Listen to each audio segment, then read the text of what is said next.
You've been working at this office for 4 years. hmm Uh, 2 years now, you've been team leader. hmm So what's that all about? What do you do? That's a loaded question. What don't I do is more the question. I kind of look at it. It's a personality trait Okay. being a team leader. I think a lot. I mean, anything could be a learned behavior, but I'm an oldest sibling. I'm oldest girl in my family. I'm in the middle, so I can So relate yeah, I there. listen. I take care of my middle children in my family. In fact, I have a team of middle children. I like to think. But it's really just making sure everybody can be set up for as much success as they want to be. Right.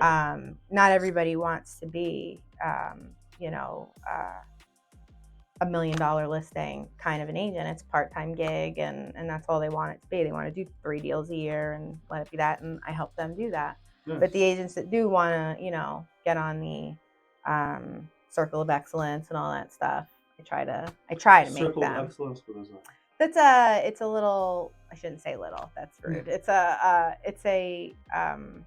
certificate, I guess, that the Association of Realtors in New Jersey gives out.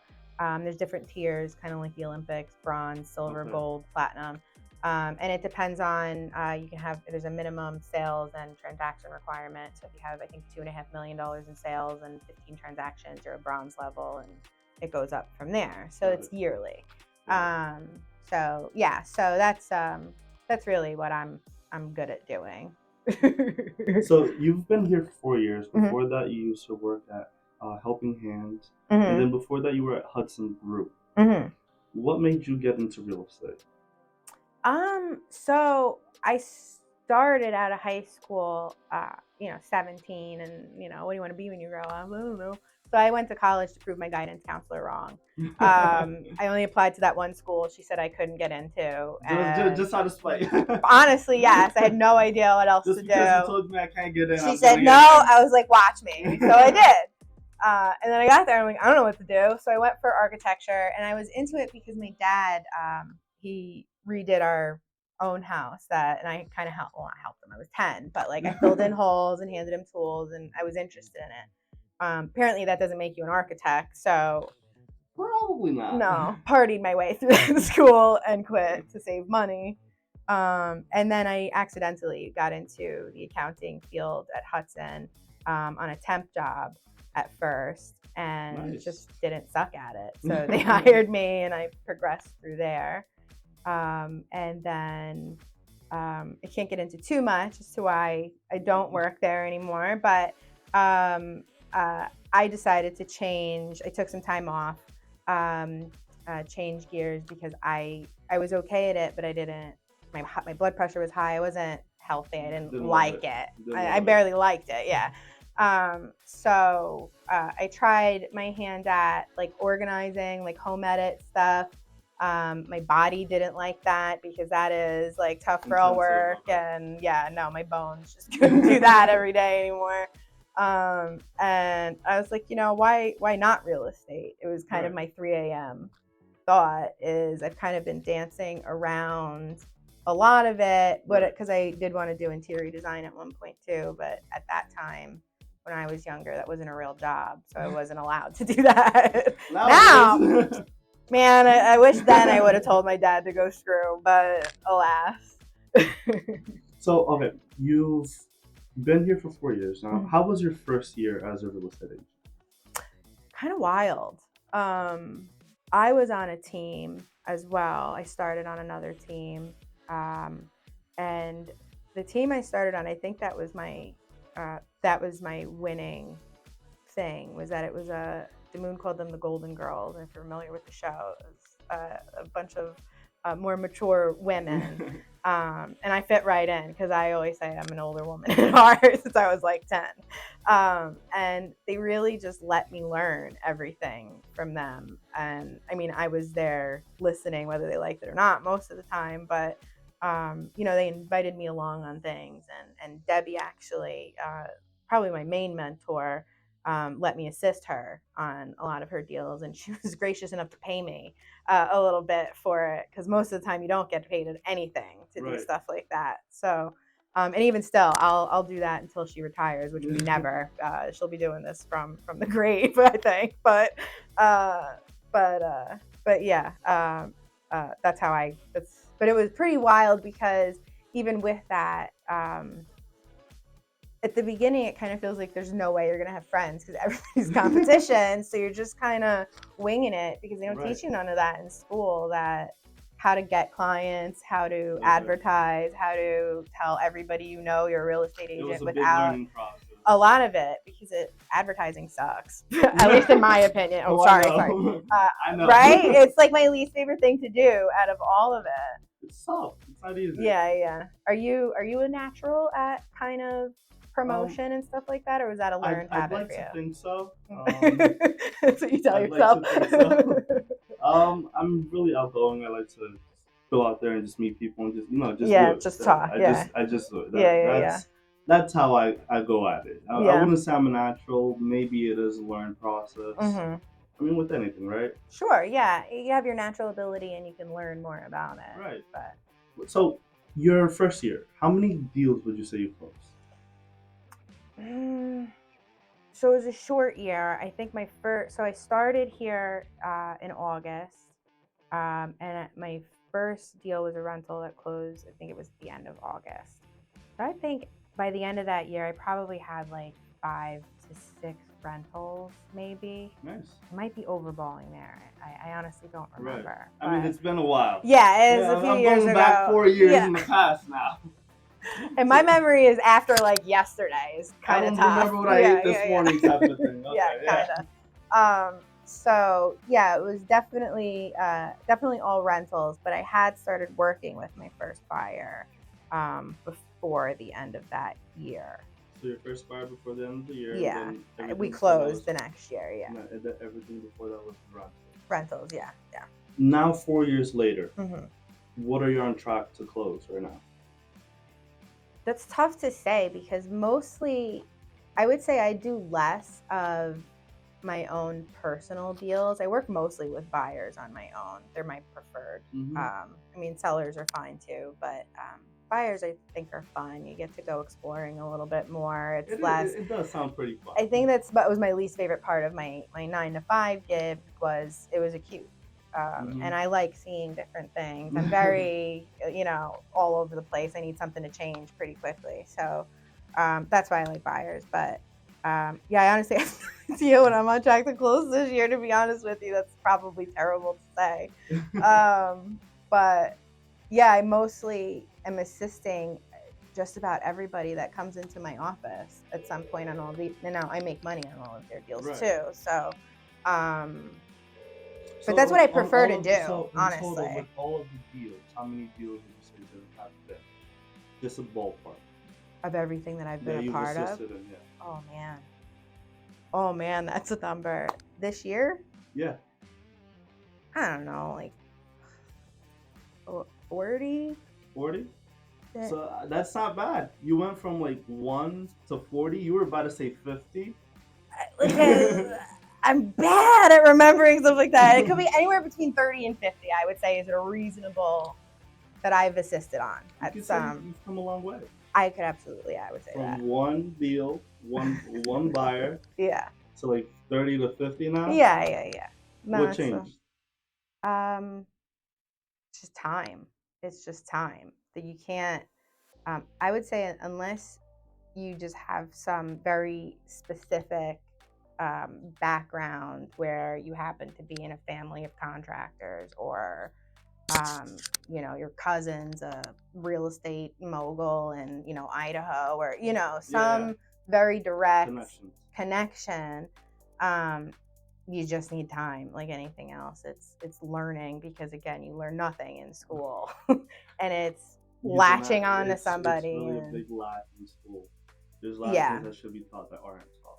Yeah, well, and in real estate school, all they really care about is that you know the law and ethics and things like that. They don't care if you know how to, get a deal to close, get leads, follow up with those leads, understanding that you're following up at least 5 or 6 times before it's anything every time, Yeah, and actually, I was fortunate. The school I went to in Maywood, he was a good guy, and he would still throw in occasionally things like that, like actual necessary information, right.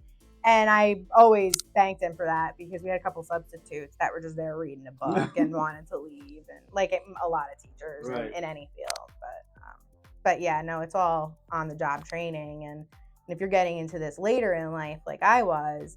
Not later in life, like I'm 55 years old, but you know, I'm trying to make up some time. I had already established kind of a career for 10 years, and I was just jumping into something I've really never done before. Yeah, and fortunately, my husband was pretty patient with me because I didn't make that much money the first year. Yeah, that's helpful. Yeah, it's not for the faint of heart, and if you're a single income household, I would say it'd be very difficult to get in, realistically to get into. I would say if you're really thinking about it, to start maybe like in college or when you're younger, when you kind of live at home with mom.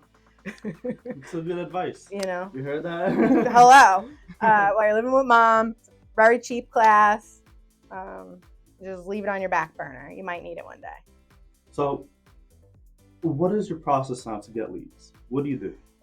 What do you help your team with? There's a few different ways that we offer as a company, and we use our CRM to, it has a mass texting capability, so we can kind of pinpoint different areas and say, well, we want to focus on maybe new buyers. So we'll look at a certain price range of salary and maybe rent that they might be paying, or the areas of rent they might be paying, and maybe send those people all text messages or mailings or things like that. Right. There's different things the CRM can do on the back end, but that's one way. And sellers, we can kind of take areas that we know have been a little bit more popular as of late and get in touch with them. And again, the CRM can populate very quickly, like instantly, approximate CMAs of an average of price per square foot of what your house could be worth in this specific area.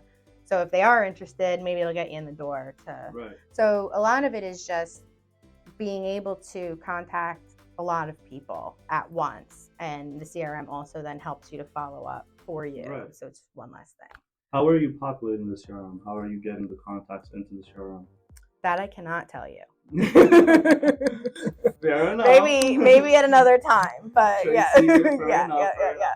So I'm a prospective buyer, right? Mm-hmm. And you get my information, I reach out to you. Mm-hmm. Hi, I'm interested in buying a house. How would that go? Ring. Hey, Lauren, just got your information via email.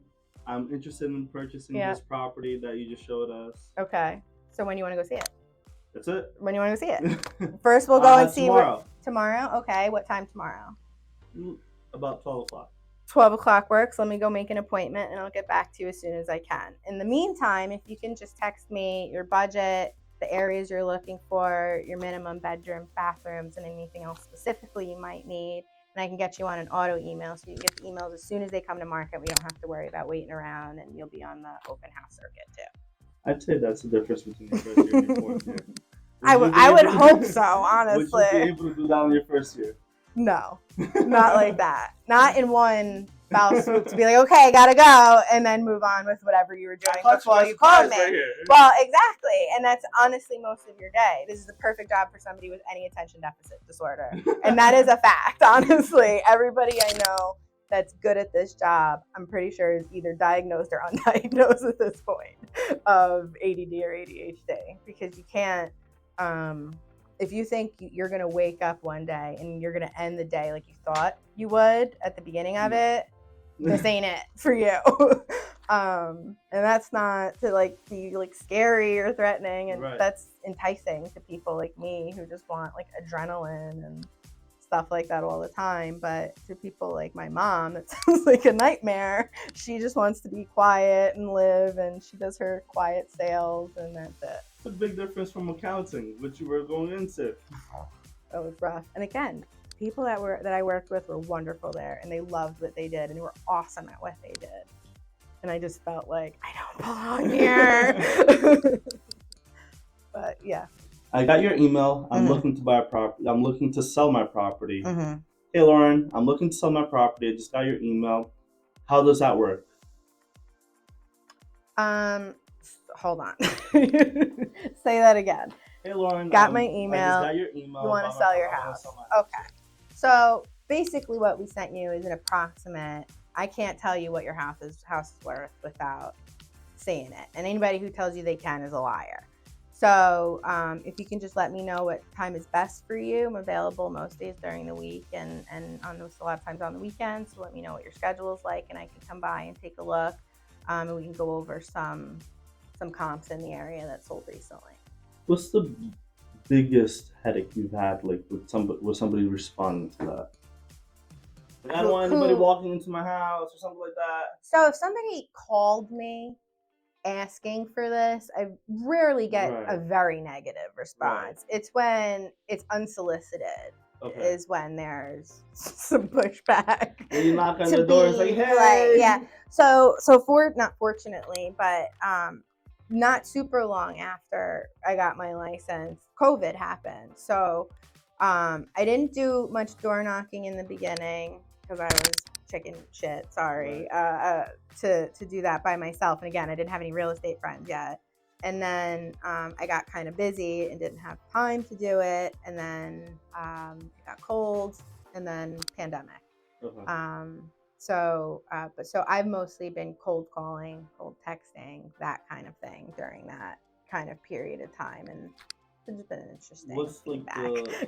What's the common objection that you get when you're cold calling?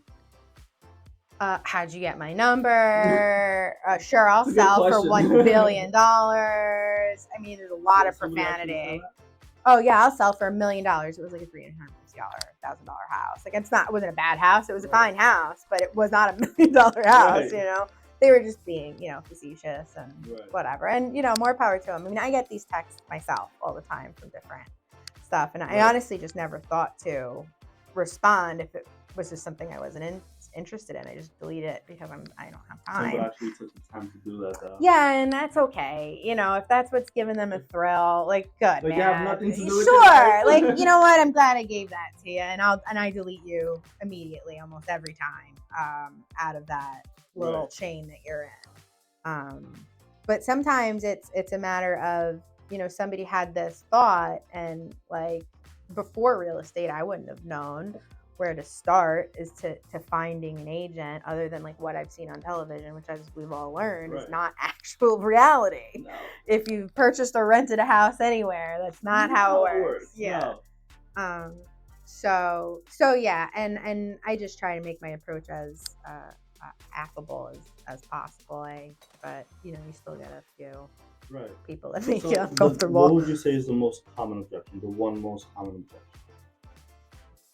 To not wanting to sell their house, you mean? Right. They don't want to move. They like it there. Or do you ever try to get around that objection, or do you just the way and this might, I don't know if it's a right or wrong way to look at it, but if you don't want to move or you don't want to sell your house, I'm not going to there's no way I'm going to influence you to do that unless you've already thought it, right?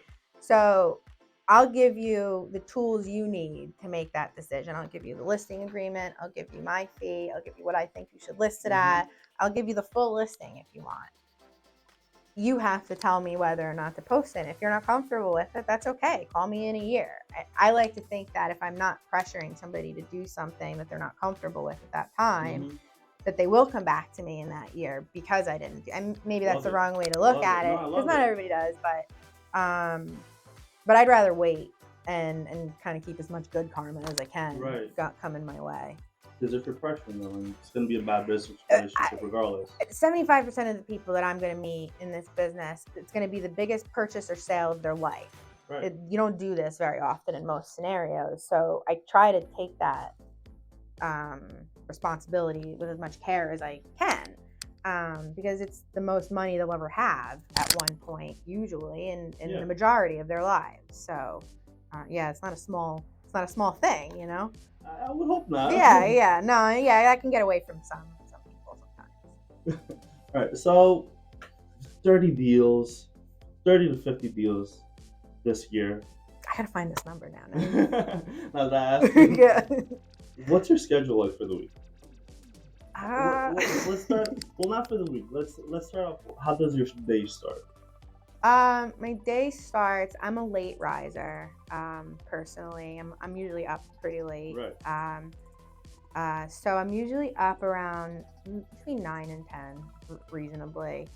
Whether it's my phone getting me up or my dog is really. I try not to set an alarm only because I'm just meaner for the rest of the day, and my body naturally wakes up in that time frame anyway. So Right. so unless I'm really like need to be on time for something, I'll set an alarm. But so that's how I start my day. Usually get a coffee, check my email. Okay. That kind of thing. And So first thing you do is get a coffee, check your email. yeah, check my email, text. That's same category. Take the dog out, and then usually it's return any calls, emails that I've gotten since the night before.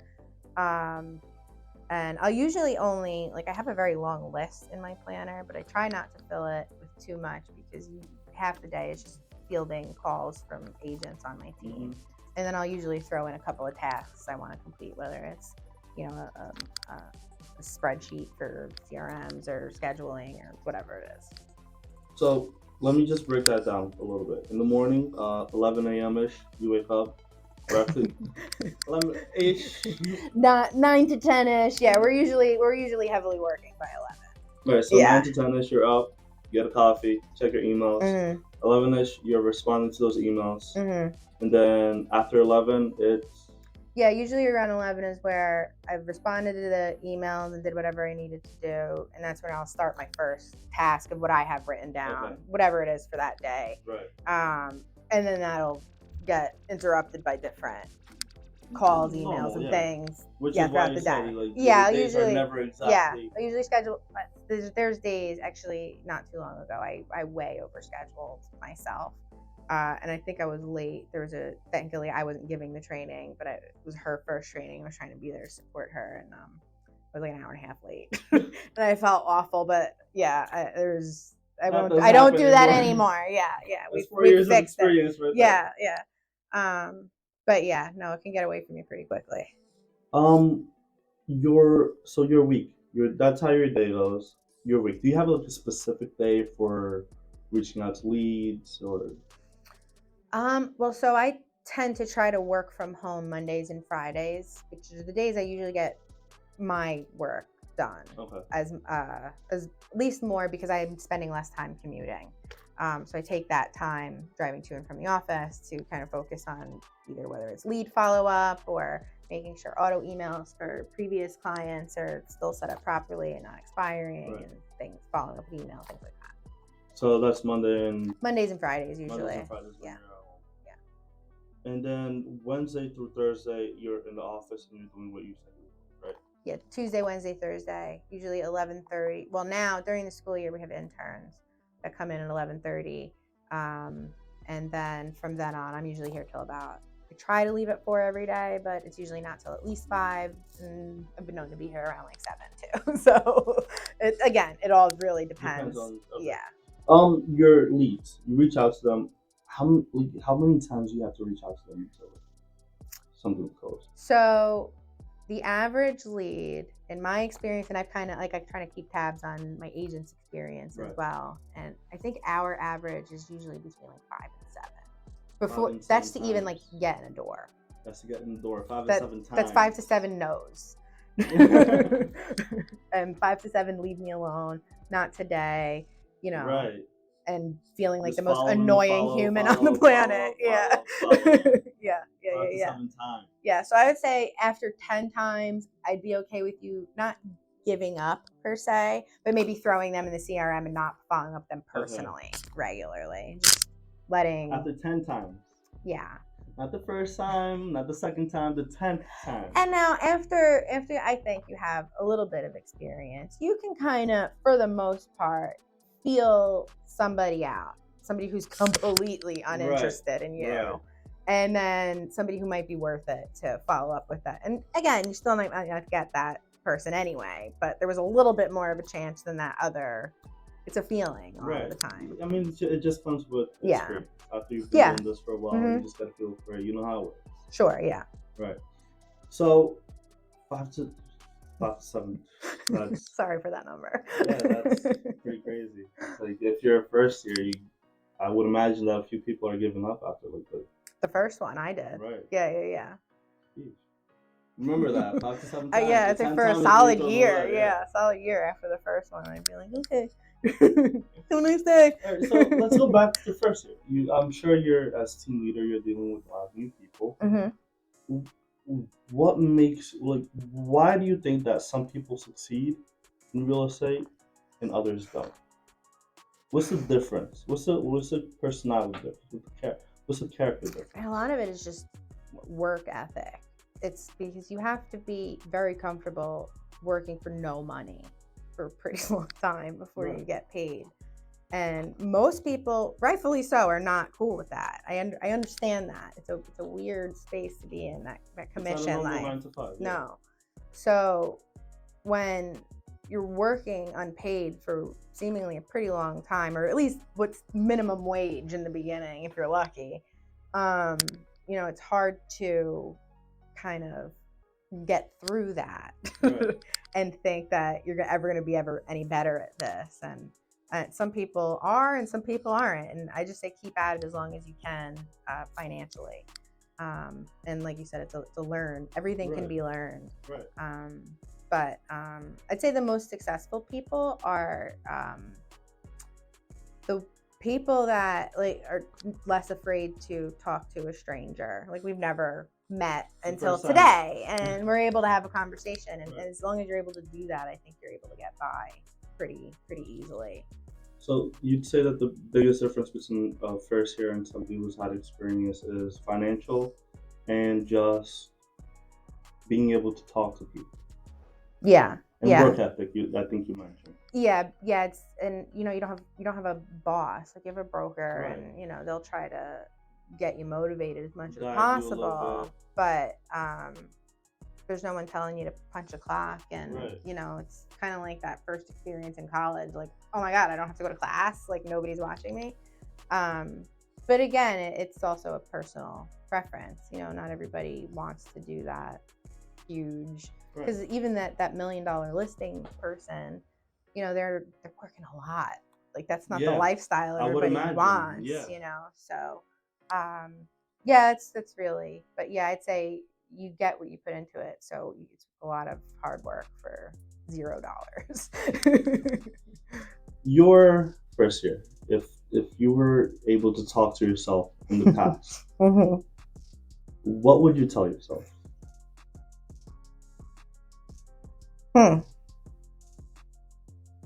Surprisingly, not run. Not run? Not run far away and get another accounting job. But I guess be less hard on yourself when you do fail. It's okay. I love it. Be less hard on yourself. Yeah.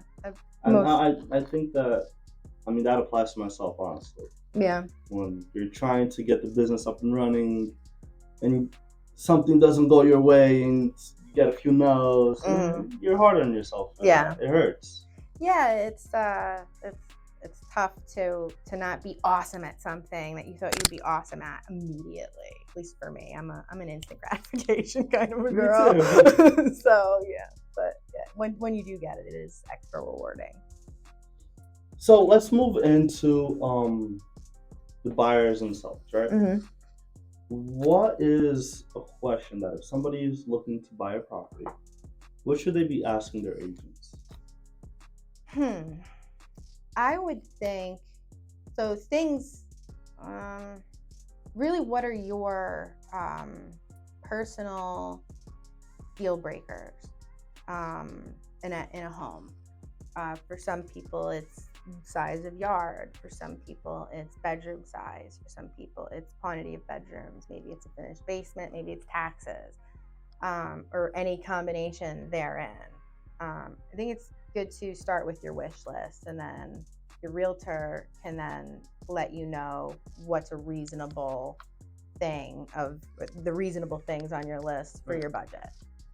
But I mean more like Sorry. the person buying the property. Okay. And they reach out. I'm sure there's a bunch of real estate agents that are talking to that person. Mm-hmm. What are like questions that person should ask the realtor to figure out what realtor they want to work with? You mean? Yeah. Oh, I mean, I think a big trait in your realtor is somebody that you're just wanting to spend time with. Like it's a kind of a vibe, as weird as that sounds, because when you're buying a house, you're spending a lot of time with this person. Right. You're probably seeing them a couple times a week, probably after dinner time, which is usually a family time, and you get to just kind of be friendly. So you want to be able to not want to punch yourself in the face when you're hanging out with this person. But that helps. That's helpful because you'd be like, not everybody will like me, and right. and that's okay. Different people vibe. Yeah, different strokes for different folks. Yeah, but the next thing you're going to want to make sure is that they either have worked in the business. It doesn't need to be decades and things like that. I mean, right. I'm only 4 years in myself, but you want to find out approximately how many deals they've been involved in, and that's actually a more important. 30 to 50 just this year alone, by the way. But it's always more important than asking how long they've had their license, because you could have had your license for 10 years and done 2 deals. Right. But you hear 10 years and you're like, oh, this person has so much experience. So you want to know how many deals they do on average and things like that.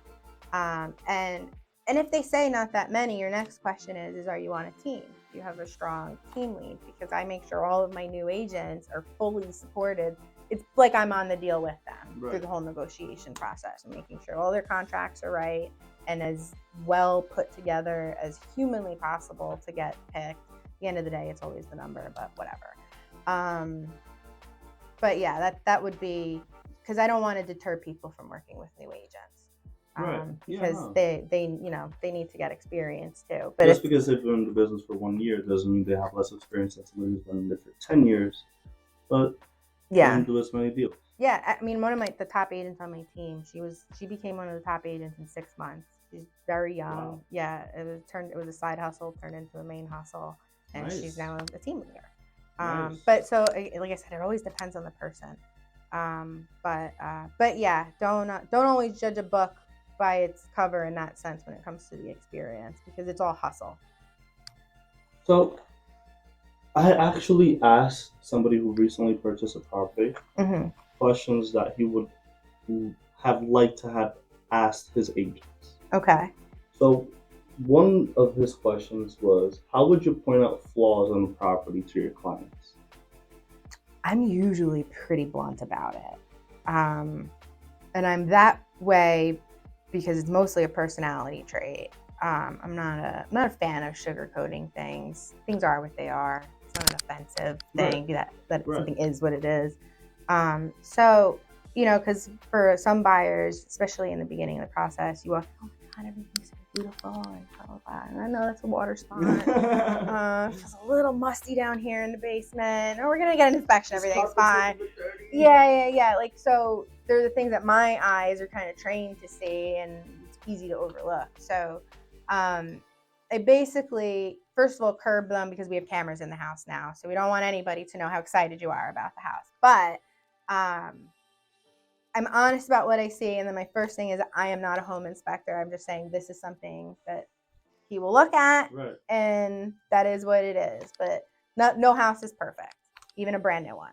In fact, some of them are even less perfect than old houses. That's really cool what you just said. A few houses now have cameras. Is that like very common now? Is that something yeah. I mean, most of in-house security cameras, like nanny cams, are very like blatant. Like we have one for the dog. It's like a camera like right in the middle of the thing. Some people are like nuts though, and will like watch you like walk through their house and listen, and they're out there. So that's something you gotta tell your. Yeah, like if I'm feeling like if it's a vacant property, like whatever you want, let it fly. But yeah, if it's a lived-in house, I'll usually try to keep it as much as possible. You can exclaim and whatever, but you don't want to be overtly rude or overtly excited if you're being watched. Comes with experience. Yeah. Also, I watch too much television. So my next question is, what makes you different from other agents? I can't say I'm going to be different from all other agents. I can say that the person I learned from, while she's a hard ass and she can negotiate the hell out of any deal, there's no problem that's earth shattering, and there's no issue that's going to be too big, and there's no need to lie and be shady, and everything can just be as black and white and on the table and easy to work with as possible, and you don't need to make the deal more difficult than it is. So I guess with me, I tend to try to make the experience as pleasurable for everyone involved as possible, because usually the first thing I say to a first-time home buyer is, it seems like this is going to be fun, but it sucks pretty much the whole time until you get your keys and you walk into your house and it's your house. And then it doesn't suck anymore. Up to the closing table. Literally, like, sign on the dotted line. It sucks until that second. Like, the especially offer. When they get surprised with like that big package. Yeah. I didn't know until I bought my first place. Like, holy hell. They don't prepare you for that. But, and it's like, it doesn't, I try to make it as a good of experience as possible, like I said, for everyone. And that includes the other person I'm working with as far as the agent. So, sometimes that works, sometimes it doesn't. But yeah, I try to make it work with everyone until it doesn't. And then I become an asshole. And I make it work. What is one thing you would tell a new agent? So like, we're at the end now. Mm-hmm. What is something that maybe I missed that you would like to tell a new agent? Pick your team. Don't pick your team by necessarily what it costs you. And I know that's tough in the beginning. Pick your team by where you think you're going to get the best training that you need. Every firm is going to have how they train. Some have classes that are mandatory. Some have mandatory office time. Some have a billion other things. And, I made my team on the way I learned, and that works for some people and it didn't work for a lot of other. We've had people leave my team as well, and no harm, no foul. I've said that to everyone from the beginning. You just don't learn the way I teach, and that's okay. So I would say, within reason, don't, because most team leaders are going to charge you a fee because it's time consuming to teach. Just as long as you vibe with that person and you think that, and also it's okay to say this didn't work and move on. What is something you would tell a prospective buyer that maybe I missed? In looking for a house or looking for an agent? Looking for a house. Patience, and just understand no house is perfect and checks all the boxes, even if you were to build it yourself from the ground up. Love it. Is there something I missed that you would like to mention to maybe a buyer, somebody you've worked with, an agent? No. I mean, thanks everybody who's worked with me thus far, and we're happy to have all new buyers and sellers and agents, for that matter, over here on the Friendo group. So what's your contact information for anybody who's looking to buy a house? Because I know a few of you are watching from New Jersey. There's a bunch of you, so... Oh, we have people all over New Jersey too, even if I can't specifically help you. But my email is lauren@awbwco.com. Just shoot me an email. I check them hourly. I'll put that in the description. Thank you. It was nice meeting you. You too. Thank you.